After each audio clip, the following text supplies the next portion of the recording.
With 9/11, it's basically like a centipede with loads and loads of legs. And every single one of those legs has an Achilles heel.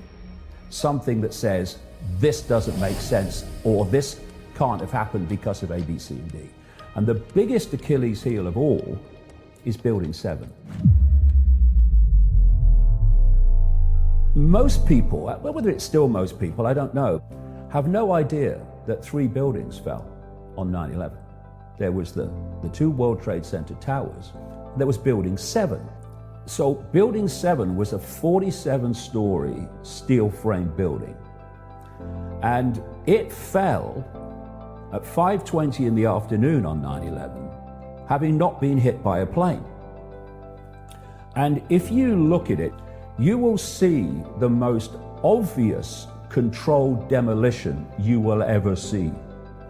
The first 2.5 seconds of that building falling were in free fall speed, because what was below, as the top fell, had already gone, because it was a controlled demolition. You see every now and again, you see on the news, you see stadiums blown up and big towers come down, and they don't fall over where they can hit other buildings, they fall on their own footprint. It's exactly what Building 7 did. What the official story says, and this is the official government explanation of why Building 7 fell, was because of office furnishings fires, which would never even get close to the heat necessary to destabilize a building. And Building 7 coming down through fire, not even from a plane hit, but from office furnishings, official story,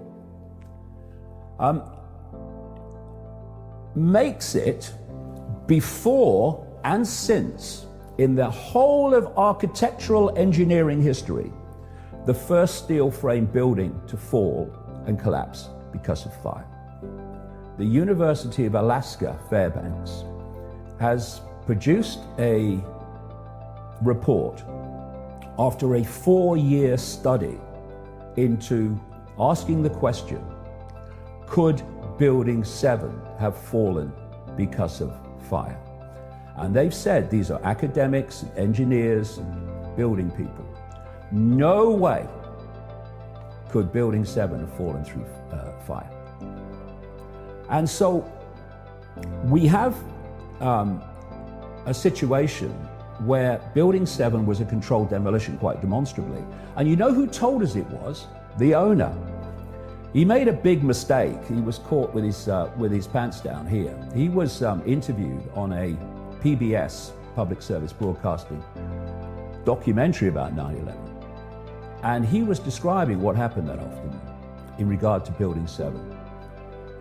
He said, what happened, and I quote him word for word, he said, what happened was, the fire commander came to me and said that Building 7 was unstable. One, that fire commander has never come forward and said, yes, we had that conversation, never happened. And secondly, there's this little matter. First of all, fire officers do not demolish buildings, experts do. And secondly, it takes weeks to put the charges in the right places within a building the size of Building 7 for the building to be made to fall on its own footprint in a controlled demolition, which is exactly what Building 7 did. So, first of all, building experts say it's a controlled demolition. And secondly, Silverstein said it is, and describes a story of how it came down, which is absolutely impossible. Then you look at the Twin Towers. The Twin Towers fell in free fall speed, a mean figure of about 10 seconds. And for some, see, the official story is that the towers fell because the weight of the falling debris above was pancaking and collapsing the building below. Well, hold on a minute, you know, I didn't go to a good school, but I am able to work out that when something pancakes, there's resistance. So how did both towers fall in free fall speed? Because all the resistance below had gone before the debris above actually was able to strike it. But that's not a problem. Not a problem. You get experts in, building experts, you get them to look through the steel and the rubble, and they'll tell you what brought the building down. If there were charges in the building, they will be able to find that. So it's not a problem, except the man in overall charge of the criminal investigation into 9/11, in the hierarchy underneath him, the decision was made to clear the World Trade Center site as fast as possible of the rubble and the steel in both the Twin Towers and Building 7 and take it to scrap yards in New Jersey, the New York area.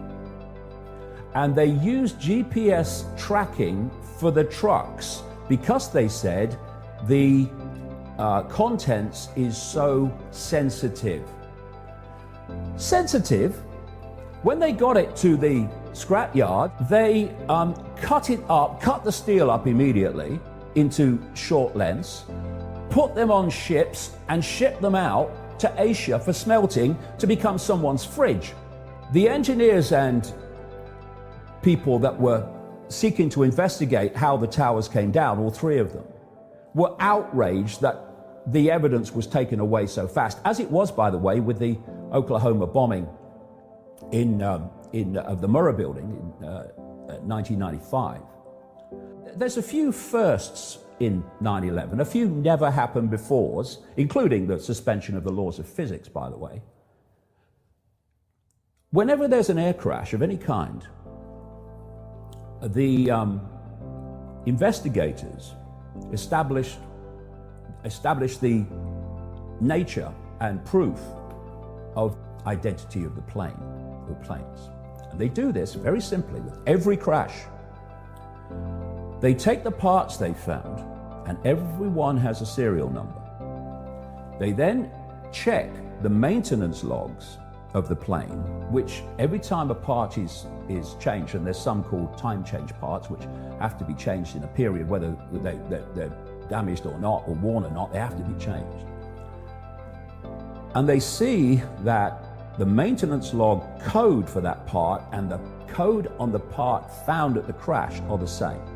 Every crash does that, because then they know, yes, the identity of the plane. On 9/11, to this day, that has never been done. They have never established in the simplest way possible that those 4 planes that left the airports were the ones that hit the building and crashed in Pennsylvania.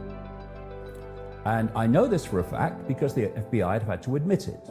There was a Freedom of Information Act request for the documentation showing that that was done to prove that the planes that left the airports were the ones that crashed.